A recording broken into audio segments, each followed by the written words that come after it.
juhtus aastate jooksul terve plejaade värvikaid karaktereid, keda televaatajad sugugi unustada ei suutnud. Üks neist on Siberi rahaboss. Viskit, rüüpame viskit. Näitan, kus on viski, 50 tonni, kui ma tulen Siberist, 50 000 ei ole mingi näitaja. Ütlen. Tavapärase politseireidi käigus krimisaatesse jõudnud ja üleöö kuulsaks saanud rahaboss, kodaniku nimega Endel, elab praegu Jõgeval. Pärast pikka puiklemist nõustus ta kaamerat endale külla lubama. Kuulsus on muidugi 2,5 nagu öeldi see kuulsus.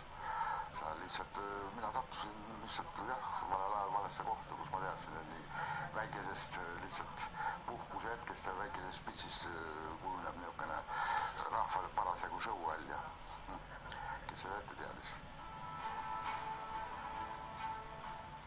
See oli aprillikuu, ma läksin poodi, ostsin pudeli viskit, olin 6 aega tööd teinud ja tahtsin vähe lõdvestuda, aga väljas oli aprillikuu jäädavõitu ja seisin selle pudeliga poe juures ja mõtlesin, mis ma nüüd teen. Ei tahtnud sinna tagasi ka minna objektile, kus töötasin ja järsku tulidki need 2 inimest mööda, et mina neid ei tundnud, ütlesid, et lähme nende poole, et nemad elavad siin samas lähedal ja nii ma sinna sattusingi.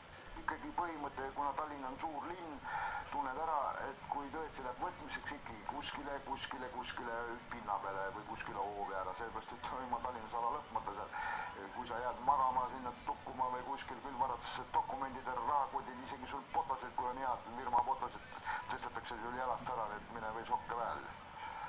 Ja selle reegli kohaselt ma nõustusin ja et vaatasin, et parem on ära kaduda ikkagi avaliku kohast. Eks see oli moment selline puhkuse ja väikse alkoholiga seostatud niisugune esinemine ja see oli vanem seltskond ja seal ei tekkinud mingit probleeme. Ainuke probleem, et kes teeb välja cashi raha järgmise pudeli jaoks. Praegu Endel enam napsu ei võta, isegi ei suitseta. Elu on vaikne ja rööbastes. Endel töötab ehitajana. Majanduslikud olud on temagi omal ajal nii kõrget lendu tublisti kärpinud. Siit ei ole midagi, siin peab tõesti juba, ma ei tea, mis ime. Päevas kas 36 tundi peab tööd tegema, et seal mingisugust summat saada. Sest kõik siin, eriti väikelinnas, kõik tahavad ju tee pool muidu ära iga töö. Nüüdseks on rahabossi fraasidest kokku pandud mitu laulu. Pole liialdus väita, et Siberi rahaboss, kes joob viskit, kellele 30 000 krooni pole mingi näitaja, on jõudnud moodsasse folkloori. Üks noor poiss tutvustas ennast ja lasi muusikat mobiiltelefoni pealt tehtud nende sõnade järgi. Mitu laulu, 5 laulu vist on valmis vorbitud, lasi muusikat. No miks muidugi tunne oli nii, nagu mängiks juba meie meesensamblis. Me joome viskit, kuni pole enam muretseda miski.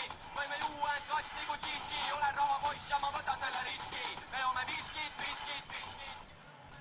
Kuidas õhtu Koidu tänaval Endle jaoks tookord 10 aastat tagasi, aga lõppes?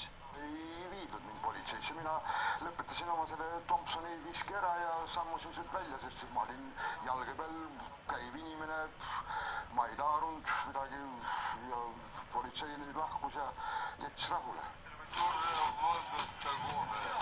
Ja nii on, nagu elu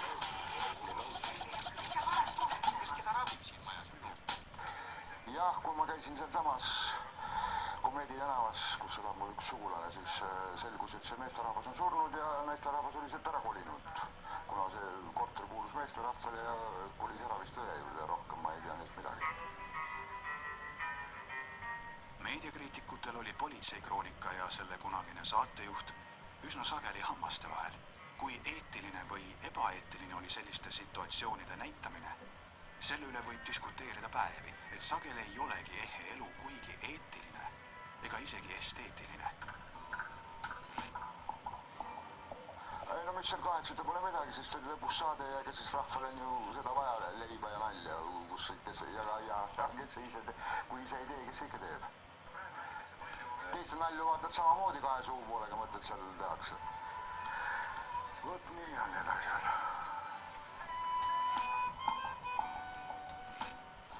üks selline déjà vu tunne, mis mind tabas Rahapotši vaadates, oli selline alguses selline nimetu tunne, et ma olen kõike seda kunagi juba kusagil näinud ja see kõik on mulle kuidagi tuttav. Ja siis tuli mulle meelde, mis see on.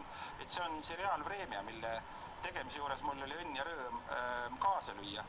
Ja ma mäletan, et kui me seda tegime, siis see seltskond, kes seda seriaali genereeris, Uuspõld, Põldroo, Sivar Vigla, Andrus Kivirähk. Ja meile tundus, et neid tegelasi nagu see prillidega Zorro ja Uno Nisu ja kogu see muu kamp, et neid ei saa ju päriselt olemas olla. Me mõtleme neid ju välja, meil oli selline emotsioon, et me teeme midagi erakordselt lahedat ja revolutsioonis me mõtleme välja midagi, mida tegelikult olemas ei ole. Et selles mõttes see Rahapotš näitab ju seda, et väljamõeldised sageli jäävad kuidagi ikkagi väljamõeldiseks tegelik elu sisaldab kõike seda, mida sa välja mõtled ja veel midagi.